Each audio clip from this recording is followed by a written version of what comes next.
ጦርነቱ ተለኩሷል። በቀጣይ ማን አሸናፊ ሆኖ እንደሚወጣ የሚለይ ይሆናል። በአሜሪካና በቀሪው ዓለም መካከል የሚካሄድ የንግድ ጦርነት ነው። ትሬድ ዋር ይሉታል። ሰላም ውድ የአድማስ ዜና ተከታታዮች፣ ለዛሬ የመረጥንላችሁ አብይ ጉዳይ ትራምፕን አንድ ብለው የለኮሱት ጦርነት ነው። ሌሎች ሀገራት እየተቀባበሉ ምላሻቸው እየሰጡበት ይገኛል። ለትራምፕ ታሪፍ እየተሰጠ ያለው አጸፋዊ ምላሽ ተከትሎ ሼሮች ወርደዋል። የአክሲዮን ገበያ ተዳክመዋል። ኤክስፖርቶች ተቀዛቅዘዋል። የዋጋ ንረት እየተከሰተ ነው። ኩባንያዎች ምርቶቻቸው እየቀነሱ ናቸው። ቻይና ለትራምፕ የሰጠችው ምላሽም ነገሩ አክብሮታል። ቻናላችን ሰብስክራይብ በማድረግ እስከ መጨረሻ እንድትከታተሉ እንጋብዛችኋለን። በርካታ ፖለቲከኞችና የምጣኔ ሀብት አዋቂዎች አሁን ያለው የትራምፕ አካሄድ በአጠቃላይ ከክፍለ ዘመናት በላይ ያስቆጠረው የዓለም የንግድና የፖለቲካ ስርዓት የሚቀይር ነው እያሉ ናቸው። ባለፈው 5 እና 6 አስርተ ዓመታት የዓለም የንግድ ስርዓት ማዕከል ወይም ማጠንጠኛ ቁልፍ የነበረችው አሜሪካ ናት። አሁን ደግሞ አዲስ ምዕራፍ እየተከፈተ ይመስላል። በዚህ መሃል የንግድ ፍልሚያ ተካሂደዋል። በኢኮኖሚ ያደጉት ያልተመነደጉት ሀገራት በሙሉ የገበያ መዳረሻቸው አድርገው የሚያለሙት አሜሪካን ነበር። ጃፓን ከሁለተኛው የዓለም ጦርነት በኋላ ከአሜሪካ ቀጥሎ በዓለም ሁለተኛ ኢኮኖሚ እስከ መገንባት የደረሰች በዋነኝነት የአሜሪካን ገበያ የተጠቀመችም ነበረች። በተመሳሳይ መልኩ ጃፓንን በመብለጥ የዓለም ሁለተኛ ኢኮኖሚ መገንባት የቻለችው ቻይና ብትሆንም ለዚህ ደረጃ የበቃችው በዋነኝነት የአሜሪካንን ገበያ የምርቶቿን መዳረሻ በማድረግ ነበር። የልዩነቱ ችግር የአሜሪካ ኢኮኖሚ በሰፊው የተጠቃሚዎች ፍላጎት ወይንም ኮንሱመርስ ኢኮኖሚ መሆኑ ነው። የአሜሪካ ኢኮኖሚ ውስጥ ከፍተኛ የምርቶች ተጠቃሚነትና የግዢ አቅም ወይም ፐርቼዚንግ ፓወር ጭምር አለው። እነዚህ ሁለት ግብአቶች ማለትም ፍላጎትና የግዢ አቅም ተጠራቅመው ታዲያ ለበርካታ ሀገራት የምርት አቅርቦት ምክንያት ይሆናሉ። የአሜሪካ ኢኮኖሚ ትልቁ የዓለም ሸማች ሲሆን እያመረተ ብቻ ሳይሆን እየተበደረም ጭምር መሆኑ ደግሞ የአሁኑን የንግድ ጦርነት ቀስቅሷል። እንቆቅልሹም ያለው እዚህ ነጥብ ላይ ነው። በዚህ መሃል ግን የአሜሪካ ምርታማነት እየቀነሰ እየተዳከመ ሄደ። ሀገሪቷ ዓመታዊ በጀቷ መሸፈን እየተሳናት ሲመጣ፣ በዚህም ዓመታዊ የበጀት ጉድለት ወይም ባጀት ዴፊሲት የሚባለው እየሰፋ ይሄዳል። የአሜሪካ መንግስት የውጭ ብድር ክምችት እየጨመረ ከመሄዱን ባሻገር የሀገሪቱን የመክፈል አቅም ጭምር እየተፈታተነው መምጣቱ አልቀረም። ታዲያ ለዚህ ይመስላል በአሜሪካና በተለያዩ ክፍለ ዓለማት ትራምፕ ሆይ እጅህ አንሳልን እያሉ በርካታ የዓለም ህዝቦች የተቃውሞ ድምጾች እያሰሙ የሚገኙት። ይህ ፈታኝ የኢኮኖሚ አጣብቅኝ ሌላ ጣጣ አለው። በዚህ ውስጥ መፍትሄ ያገኝ የሚለው ጉዳይ በተመለከተ ግን ምላሽ የሚሰጥ ጠፍቷል። ነገሩ በዚህ ሳያበቃ አሜሪካ ምርቷ ለሀገራት የምትልከውና ሀገራት አምርተው ወደ አሜሪካ በሚልኩት መካከል ያለው የንግድ ሚዛን ልዩነቱ እየሰፋ መሄድ ጀምረዋል። አሜሪካ ከተወሰኑ ታዳጊ ሀገራት በስተቀር እንደ ቻይና ካሉ ሀገራት ባላት የንግድ ልውውጥ ከፍተኛ ብልጫ ተወስዶባታል።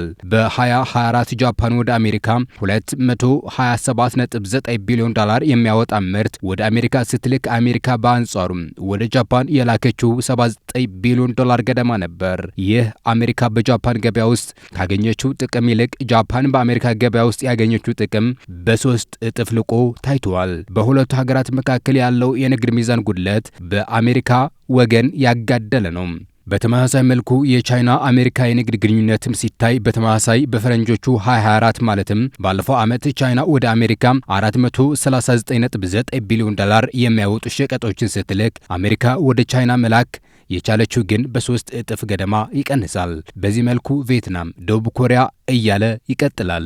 በኢምፖርት ኤክስፖርት ግንኙነት እነዚህ ሀገራት በአሜሪካ ገበያ ላይ ብልጫ ማግኘታቸው ብቻ ሳይሆን የብልጫቸውን ልዩነት እያሰፉ መሄዳቸው ጭምር ታይተዋል ይላሉ የፖለቲካል ኢኮኖሚ ምሁራኖች። የሌሎች ሀገራት ምርት የአሜሪካንን ኮንሱመር ማርኬት የተጠቀመ ሲያድግ፣ በአንጻሩም የአሜሪካ ምርት በሌሎች ሀገራት ውስጥ ብቻ ሳይሆን በአሜሪካ ምድር ጭምር ፈላጊ የቀነሰ መሄዱ ደግሞ ሌላኛው ከባድ ራስ ምታት ሆኖ ቀጥሏል። ነገሩ በዚህ ሳያበቃም የአሜሪካ ፌዴራል መንግስት ያለበት ዕዳም ሌላ ፈተና ሆኗል። የመንግስት ዕዳው ታዲያ እስከ $34.8 ትሪሊዮን ይደርሳል። ይህ አሜሪካ በብድር ከዓለማችን ቀዳሚ ሀገር ያደርጋታል።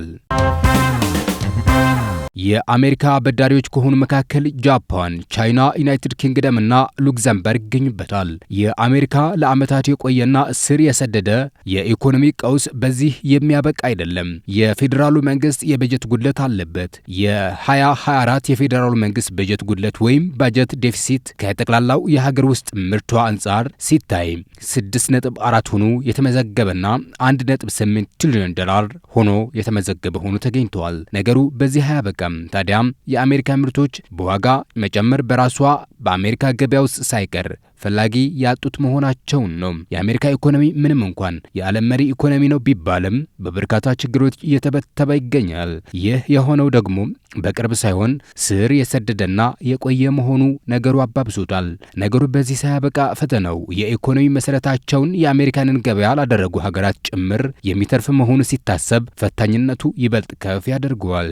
ያለፉት የአሜሪካ ፕሬዝደንቶች ይህንን የደቡባዊ ሚስጥር እያወቁ ውስጡን ለቀይስ ብለው እያለባበሱት ቀጥለው ነበር። በዚህ መሃል ግን ትራምፕ መጡ። ትራምፕ ሲመጡ ሁለት መሰረታዊ ነገሮችን ለማስተካከል ወሰኑ። አንደኛው አስፈላጊ ናቸው የተባሉትን ወጪዎች በሙሉ አንድ በአንድ እየተከታተሉ መቀነስ ሲሆን፣ ሌላኛው ደግሞ የሀገሪቱ የውጭ ንግድ ግንኙነት ማስተካከል የሚል መርህ ነበረው። የሀገር ውስጥ ወጪ መቀነስ በሚለው ላይ ገና ከመነሻው ስልጣን ሲረከቡ ቢሊዮነሩ ኤለን መስክም ሾሙ። በኤለን መስክ በኩል የተቋቋመ ጆድ ኩባንያ አማካኝነት ታዲያ የፌዴራሉ መንግስት መዋቅሮችን መፈተሽ ጀመረ። በዚህ ሂደት ውስጥ አላስፈላጊና የተንዛዙ ናቸው የተባሉትን የመንግስት መዋቅሮች ማጥፋት እንዲሁም ድርጅቶቹን ጠቅልሎ መዝጋት የሚለው ስራ በስፋት መስራት ጀመረ። ግዙፉ የአሜሪካ ዓለም አቀፍ እርዳታ ተቋም ዩኤስአይዲ ተዘጋ። የአሜሪካ ድምፅም የተወሰኑ ሰራተኞች አሰናበተ። በፌዴራል መንግስት ውስጥ በርካታ መንግስታዊ መዋቅሮች ከመጥፋታቸው ጋር በተያያዘ ሰዎች ከየስራቸው መሰናበት ግድ ሆነባቸው። ይህም የሀገር ውስጡ ኢኮኖሚ ማስተካከል በሚለው ምዕራፍ ውስጥ የተካተተ ሲሆን፣ በሌላ አቅጣጫ ደግሞ በአሜሪካ ኢኮኖሚ ውስጥ ምንም አይነት እሴት የማይጨምሩ ይልቁንም ኢኮኖሚው የሚራቆቱ ህገወጥ ስደተኞችን ከአሜሪካ ምድር ጠራርጎ ማባረር አለብን በሚል ሌላ አዲስ ዘመቻ ተከፈተ። ይህ የዘመቻው ክፍል ታዲያ ዛሬ ድረስ እንደቀጠለ ይገኛል። ትራምፕ ከልብ የምወደው ነው ወዳሉት ታሪፍ ጉዳይ የተመለሱት እነዚህኞቹን ስራዎች ካስጀመሩ በኋላ ነበር። ከዚህ በኋላ የሁለትና ሶስት ሀገራት ስም እየጠሩ ሲጥሉት የነበረው ታሪፍ አስፋፍተው ከ100 በላይ ሀገራትን ታሪፍ ጭኜባቸዋለሁ አሉ።